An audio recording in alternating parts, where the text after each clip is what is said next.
Assalamualaikum warahmatullahi wabarakatuh. Hai guys, ketemu lagi bersama saya Miss Putri dan kita akan membahas tentang materi bimbingan konseling. Nah, materi hari ini itu tentang kepekaan diri dalam sosial. Nah, kepekaan diri dan sosial itu merupakan kemampuan untuk merasakan dan mengamati reaksi-reaksi terhadap apa yang ada di sekitar kita, baik verbal maupun non-verbal gitu.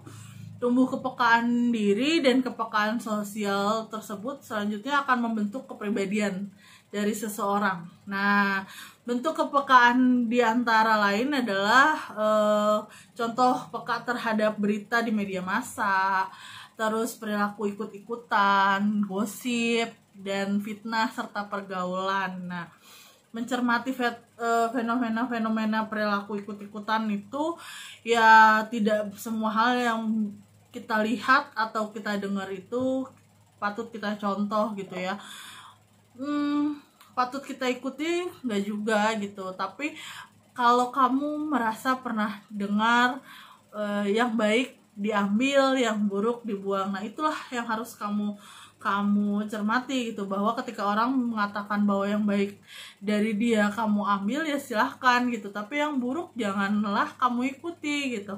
Mayoritas masyarakat, contohnya nih ya, mayoritas masyarakat menganut pergaulan bebas. Nah, dengan segala dampaknya, sehingga penyakit HIV merajalela, pornografi, pornoaksi menjadi kebiasaan banyak orang dengan gaya hidup. Nah, ketika kamu melihat hal seperti itu, mendengar hal seperti itu, lalu dengan kepekaan diri kamu yang berlebih, kamu ikut-ikutan, itu dampak buruknya adalah ya terhadap diri kamu sendiri gitu. Kamu jadi ngelihat porno, kamu jadi bergaul dengan bebas gitu. Nah, itu yang harusnya kamu peka terhadap itu gitu, untuk diri kamu sendiri. Bukan berarti ketika orang lain seperti itu kamu lantas ikut juga seperti itu gitu. Jadi pilihlah sesuatu hal yang baik dan tinggalkan sesuatu hal yang buruk gitu. Itu untuk diri kamu sendiri juga gitu ya. Contohnya di rumah, ketika di rumah kamu tidak ada yang merokok, maka dengan sendirinya kamu akan refleks, dengan sendirinya kamu akan terbiasa bahwa di rumah saya saja tidak ada yang merokok, maka kamu tidak akan merokok gitu.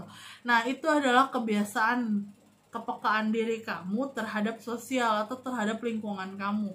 Lingkungan rumah kamu mengajarkan bahwa kamu tidak merokok gitu, bahkan di lingkungan rumah mereka sendiri tidak ada yang merokok gitu. Artinya kamu tidak akan terbawa ketika teman kamu merokok. Nah, seperti itulah kira-kira persamaannya. Nah, lanjut lagi, ada terhadap kepekaan terhadap pemberitaan. Nah, kalau sekarang ini kamu mendengar berita tentang pandemi COVID yang semakin hari semakin terus melonjak naik angkanya, kasusnya, hingga membuat kamu panik. Peka terhadap diri kamu bahwa saya takut. Nah, ketakutan itu, kepekaan terhadap rasa takut itu membuat diri kamu jadi punya kemampuan untuk melindungi diri kamu sendiri. Bagaimana caranya? Adalah memakai masker, pakai cuci tangan, pakai sabun, hand sanitizer, selalu bawa kotak makan dan alat makan seperlunya dan buat diri kamu sendiri gitu kan. Nah, itu namanya kamu lagi peka terhadap pemberitaan yang ada gitu. Artinya kamu juga peka terhadap diri kamu bahwa COVID ini bukan sesuatu yang biasa gitu, dan kita mengalami, seluruh dunia itu mengalaminya gitu. Akhirnya kamu peka terhadap pemberitaan itu dan kamu peka terhadap diri kamu, ya jadinya kamu akan mengubah cara kebiasaan kamu gitu. Yang awalnya kamu nggak pernah cuci tangan kalau dari luar gitu ya, sekarang kita terbiasa untuk dari luar cuci tangan, mau keluar cuci tangan, sampai di rumah kita ganti baju, mandi, dengan bersih lalu yaudah nggak usah keluar lagi gitu.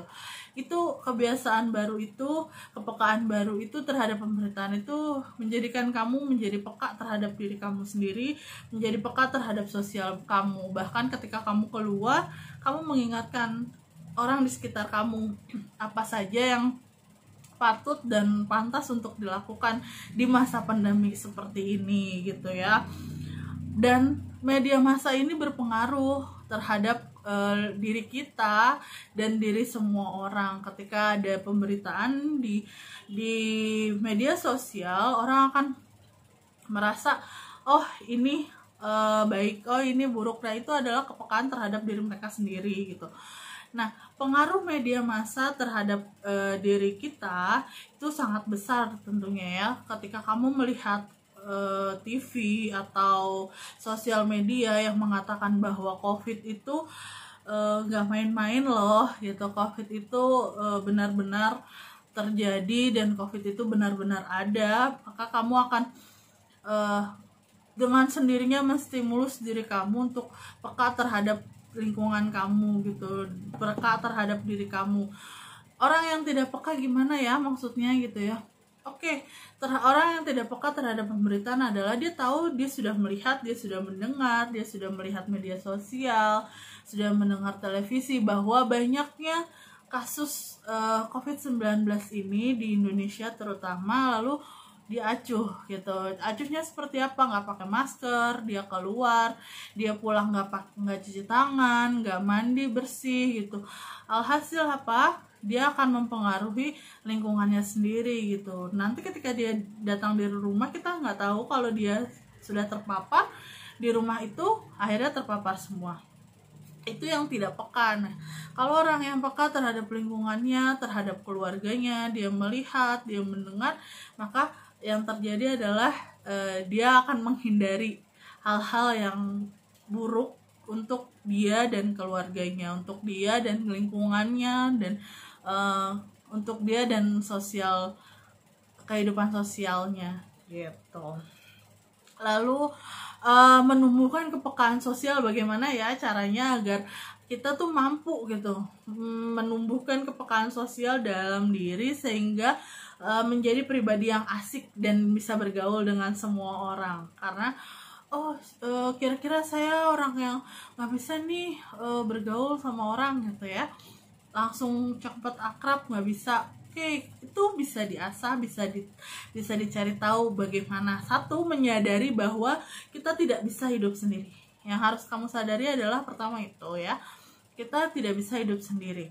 Kenapa orang tidak mampu memiliki kepekaan sosial yang baik? Ya salah satu penyebabnya adalah karena orang itu sering menyendiri dan tidak mau berbaur dengan orang lain. Nah, kalau kamu sering sendiri dan tidak mau berbaur dengan orang lain, maka yang terjadi ya kamu tidak akan sadar bahwa kamu sebetulnya butuh orang lain gitu.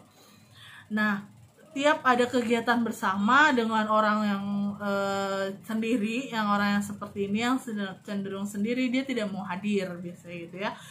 Nah, kesendirian adalah hal yang tidak baik, bukan berarti tidak baik dalam segala hal. Sendiri boleh, tapi bukan untuk menyendiri gitu, atau menutup diri dari lingkungan sekitar. Karena kita perlu tahu bahwa di lingkungan kita ada hal-hal yang menarik yang bisa kalian lihat, yang bisa kita lihat dengan baik. Kalau misalnya kita benar-benar memahaminya gitu ya. Makanya jangan pernah berpikir bahwa saya bisa hidup sendiri, karena kita tidak bisa hidup sendiri. Bahkan ketika kamu makan, kamu tidak bisa menghasilkan sayur sendiri toh. Kamu harus ke pasar atau ke warung yang jual sayur untuk kamu beli sayurnya. Dan dari penjual sayur yang kamu beli sayurnya itu, kita juga butuh petani untuk ngambil sayur-sayur itu gitu, untuk nanam itu. Kita nggak mungkin semua ditanam sendiri di rumah lalu kita buat sendiri di rumah. Tidak, berarti kita butuh orang lain. Kita butuh hadirnya orang lain dalam diri kita. Nah, salah satunya adalah contoh makan tadi itu. Yang kedua, bergaul dengan banyak orang, sebanyak-banyaknya yang kamu bisa gitu kan. Perjumpaan dengan banyak orang akan membuat kita semakin mudah mengetahui perbedaan karakter dan dari tiap pribadi orang itu sendiri gitu. Kalau misalnya pas masa pandemi ini kita nggak bisa ketemu banyak orang, kan kita nggak bisa bertemu banyak orang karena pandemi. Oke, kita physical distancing kan, kita bisa ketemu orang dengan berjarak kan gitu. Kalau kamu tidak ketemu dengan orang secara langsung, kamu bisa bertemu dengan mereka ketika mereka ada di sosial media kamu gitu. Kamu bisa bertemu dengan mereka kapanpun gitu kan. Seperti sekolah kamu nggak mungkin ada di kelas sendirian gitu, kamu punya teman-teman. Walaupun sekarang keadaannya adalah pandemi seperti ini dan kamu tidak bertemu sama mereka secara langsung, kamu bisa bertemu dengan mereka secara pakai video call dengan virtual ya, pakai Zoom, Google Meet, Duo, WhatsApp, semua bisa gitu, asal kita mau dan kita mau bergaul gitu. Tanya sama dia namanya siapa, tanya sama dia rumahnya di mana. Ketika kamu menghadapi kesulitan, kamu bisa datangi dia gitu. Kamu bisa bertanya apa sih sebenarnya yang kesulitan kamu hadapi saat itu gitu. Itu adalah cara bagaimana kamu bisa bergaul dengan banyak orang sebanyak-banyaknya di masa pandemi seperti ini. Bahkan sosial media itu bisa membantu kamu untuk bergaul dengan yang lain gitu. Itu bisa membantu kamu untuk bergaul dengan orang lain yang tidak kamu kenal sebelumnya gitu. Tapi harap berhati-hati juga ya, jangan sampai kita malah kebablasan. Yang ketiga, memperhatikan dan memperbaiki tata cara bicara. Oke, ini nih yang paling penting untuk kita dalam bergaul, untuk kita bersosialisasi di luar ya. Kalau cara kita, hey, siapa nama lo gitu, itu akan membuat orang kadang berpikir siapa sih ya dia, sok banget gitu, sok asik banget ya. Karena kita punya orang punya cara berpikirnya masing-masing, orang punya etikanya sendiri. Nah, itu yang harus kamu pelajari dari setiap orang, karena tidak semua orang dapat mengerti apa yang kamu bicarakan, apa yang kamu maksud, dan apa yang kamu lakukan gitu. Karena sebelum kamu bicara sama orang, layaknya kamu berpikir dulu selama 3 detik atau 5 detik untuk baru mengeluarkan apa yang harus kamu bicarakan sama dia. Jangan sampai ketika kita baru mau memulai lalu menyakiti hatinya hingga orang akan menjauhi kita perlahan, ya sudah sendiri lagi gitu ya. Nah, itu yang harus kita perhatikan dalam pergaulan, memperhatikan dan memperbaiki tata cara bicara gitu. Itu yang baik dan benar, sopan santun boleh. Ketika kamu bergaul dengan teman terus berkelompok gitu ya, nggak juga harus dengan kata-kata saya, aku, kamu gitu, lo, gue, tapi kamu tetap pada jalur kesopanan kamu, itu juga penting. Jadi bergaul boleh, tapi nakal jangan. Oke, yang keempat, terlibat dalam kegiatan sosial. Contoh, di lingkungan kamu ada karang taruna, ya ikut gitu. Buat apa sih kegiatan sosial itu gitu ya dilakukan sama kita gitu, toh ini lagi masa pandemi gitu ya. Yang pertama, kamu bisa melihat kebiasaan kegiatan yang ada di lingkungan kamu gitu. Apa sih sebenarnya yang karang taruna lakukan? Kegiatan sosial apa? Bersih-bersih jalanan, bersih-bersih pinggiran jalan gitu.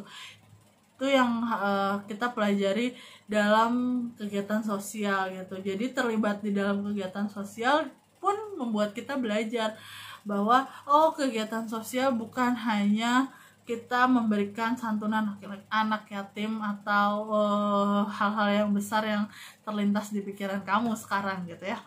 Nah, hal-hal kecil seperti memberikan makan untuk para pekerja yang menjaga lingkungan rumah kamu gitu, itu juga bagus gitu, itu juga penting. Artinya kamu harus, ya yang penting adalah kamu harus terlibat dalam kegiatan sosial gitu, entah secara langsung entah tidak langsung. Nah, ambil peran juga tapi sesuai dengan talenta dan kemampuan yang kamu miliki gitu. Contohnya kamu bisa masak, ya udah ambil peran untuk kamu bisa masak, kamu masak untuk orang-orang itu gitu di lingkungan kamu. Misalnya ada kerja bakti gitu, ya sudah, saya bisa masak, tawarkan sama Bu RT untuk kamu yang masak, bolehkah saya aja yang masak gitu untuk para pekerja bakti. Oke, gitu. Itulah salah satunya. Yang kelima, mengembangkan empati. Empati sama simpati berbeda ya teman-teman. Kalau empati itu kemampuan untuk merasakan dan memahami perasaan orang lain. Nah, kalau simpati itu dia larut dalam perasaan orang lain. Nah, kalau empati ini yang memang agak susah untuk dilakukan ya. Kenapa? Karena kemampuan untuk merasakan dan memahami orang lain itu agak sulit untuk kita lakukan, karena kuncinya itu yang pertama adalah memahami pesan non verbal yang orang berikan kepada kamu gitu, seperti nada bicara, gerak-gerik, ekspresi wajah dan sebagainya. Contohnya ketika ibumu masak terus adikmu minta bantuan gitu ya, dalam kondisi tertentu kamu sedang baik-baik saja dan sedang bisa membantu adikmu gitu, namun adikmu ini lagi kesulitan karena dia stres untuk dia tidak bisa menyelesaikan apa yang dia mau selesaikan, PR-nya kah misalnya gitu. Lalu kamu masuk dengan tiba-tiba saat dia sedang dalam puncak stres itu gitu, ya sudah, dia akan marah dengan nada bicaranya yang udah gitu, nggak usah saya menolak. Itu yang harus kamu kembangkan empatinya. Atau misalnya kalau kamu melihat teman kamu lagi sedih gitu, lantas nggak akan mungkin kamu langsung tenangin dia untuk cup jangan sedih gitu. Nggak mungkin kan gitu. Nah, itu yang kamu harus pahami, bahwa duduklah sebentar sama dia, cukup duduk di sampingnya gitu, terus kamu bisa mencoba untuk ya udah, ada saya kok di samping kamu gitu, katakan itu bahwa saya bisa mendengarkan dia, mungkin bisa seperti itu. Jadi coba rasakan dan pahami apa yang orang lain berikan, orang lain tunjukkan gitu, baik itu cara bicaranya atau tingkah lakunya gitu, hingga kamu bisa, oh dia dalam keadaan yang tidak baik, yang saya tidak bisa mengganggu dia gitu.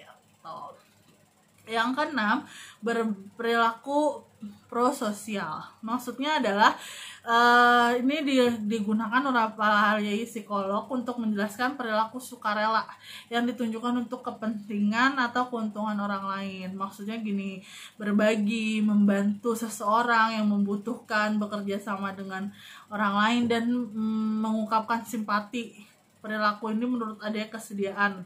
Nah, kalau kamu maksudnya melihat orang membutuhkan bantuanmu dan kamu bersedia untuk membantu dia gitu, itu artinya kamu sedang berperilaku prososial gitu. Jadi ketika kamu melihat ada orang yang kesusahan, mungkin kamu bisa membantu itu membantu kamu untuk bersikap sosial, membantu diri kamu untuk bersikap sosial.